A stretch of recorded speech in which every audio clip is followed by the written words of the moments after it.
So I get this question, Harley, can you please do a video about Robert Morse? Share your comments and criticisms on Robert Morse.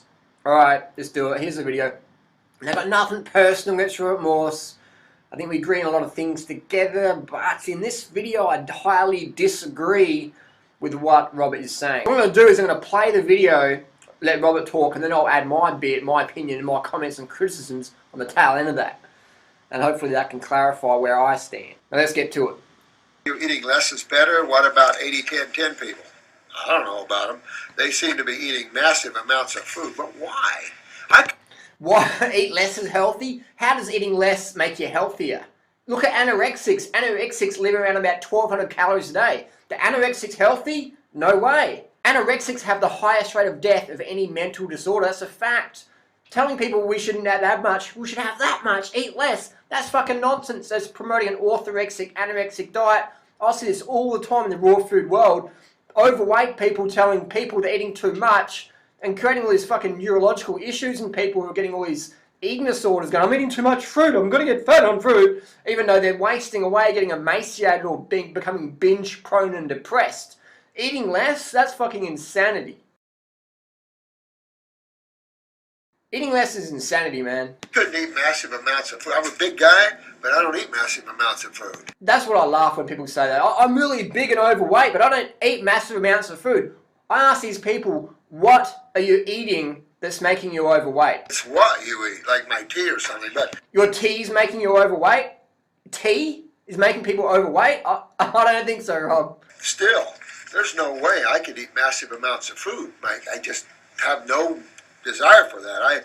To force yourself. I'm sorry, big people eating a big amount of calories, simple as that. Simple as that. Big overweight people are overeating, simple as that. To get carbs is stupid.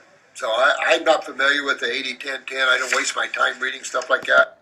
Anyone in the raw food world who writes up 80-10-10 with that sort of arrogance doesn't deserve a viewership, in my opinion. About calories now, they consider the lower calories the better now. The lower calories, the better. Can you see, again, this is what I'm talking about. These people promoting this breatharian, orthorexic, anorexic mindset. The less calories, the better. Fuck, man. Haven't people ever heard of anorexics? And go to a hospital, man, with anorexics. Tell me these people are healthy people. They're not. They're sick. And they're eating less calories. They're calorie restricting. Calorie restricting is anorexia. It's the same fucking thing. You restrict your calories. You are anorexic. You are heading in that anorexic body weight. You are heading towards that paradigm of anorexia. Simple as that. You get an animal in nature and you restrict its calories, that's fucking going downhill. Simple as that. There's no exceptions. Post your comments down below. What is the animal in nature where you restrict its calories and it lives longer in nature? Don't give me some fucking worm study or whatever. Give me a real life study. That's what I want, a real life study.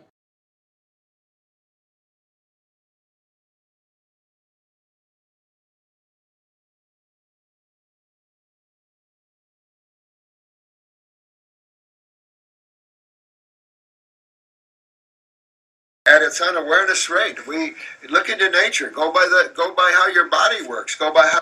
That's it. Look into nature. Every time I go to nature, what do I see? I see animals.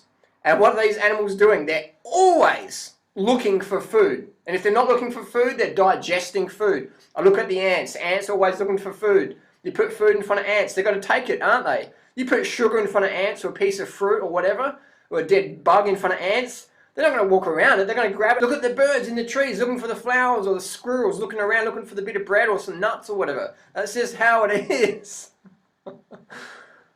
It's just how it is, man. Animals are always feasting. Books and people are eating 60 bananas a day, and it's like, what the hell? A big old gorilla doesn't eat 60 bananas a day. I'll put $10,000 on it. You put 60 bananas in front of an orangutan or a big gorilla, they're going to fucking chow it down in an hour or two, or even less. I've got a friend who worked in Australia at the zoos, and I said, would a chimp eat 30 bananas a day? The chimp will easy fucking eat 30 bananas a day. Easily. A little bonobo weighs about 30-40 kilos, will eat about 3,500 calories a day.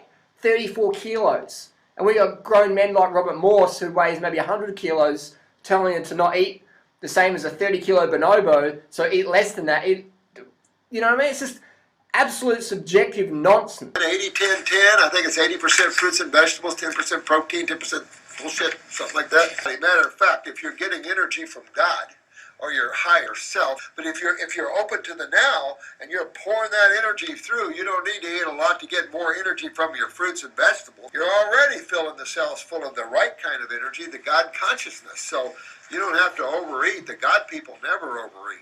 Look at the yogas and stuff. They barely eat much. You know, when you start channeling the God force, you don't have to go eat it in the lower forms of food. That's where fruitarian, or the fruitarian and the breatharian comes. It's fruitarian, not fruitarian. Fuck. And then we go on about breatharianism. I won't get started about bringing breatharian because you know what I feel about that and how much fucking bullshit and nonsense that is. Anyone promoting breatharianism has no fucking clue, no idea about basic human physiology. They just, I don't know what the fuck's going on there. So nothing personal against Robert Morse. This is my passionate disagreement here because I'm just sick of the nonsense that gets put around. So my question to Robert Morse is, if you're in the health industry, why do you sell cacao? Why do you sell coffee? These things are neurotoxic to the brain. They're liver toxic, they're kidney toxic, their whole endocrine system toxic. Why are you selling coffee and cacao when we know they're toxic items? So my other question would be, why are you selling bovine adrenaline capsule glandular thingies, little things in a plastic jar which are scraped off the slaughterhouse floor from the literally the adrenal glands from the cows at slaughterhouse pump. Can you imagine the amount of adrenaline in a cow's adrenal glands when it's getting slaughtered, the bolt gun that's kicking around? So that little adrenaline gland is the stimulant. It's fucking not giving people I mean, if you look up on the internet death from bovine adrenaline,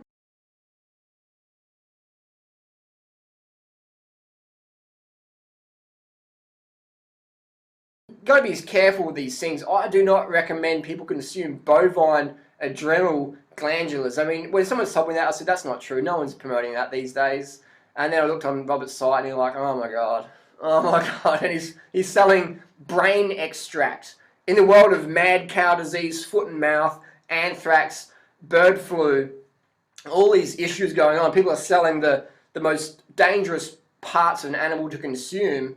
That's fucking nonsense. I don't promote any animal product consumption, just for the record there. I disagree, and I highly disagree with the consumption of these glandulars. Selling people cacao, coffee, brain DNA, bovine adrenaline, glandular...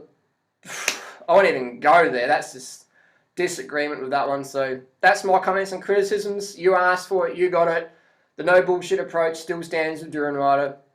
Post your comments and questions down below, and feel free to like, share, subscribe if you want to learn more. I just speak it how I see it. That's what people expect of me. So thanks for watching. And Robert Morse, maybe if you can address the questions in one of your videos and answer maybe why do you sell coffee, cacao, the bovine adrenalines, why are you overweight, how many calories a day do you recommend, how many grams of carbohydrates a day do you recommend, stuff like that. That would be great if you give some objective answers, because I find you a bit of a waffler. You waffle on a lot, just waffle on, and you talk a lot but don't really say much at all. So those are my comments and criticisms. I'm going to get back to my banana smoothie. We'll see you all soon. Peace, take it easy.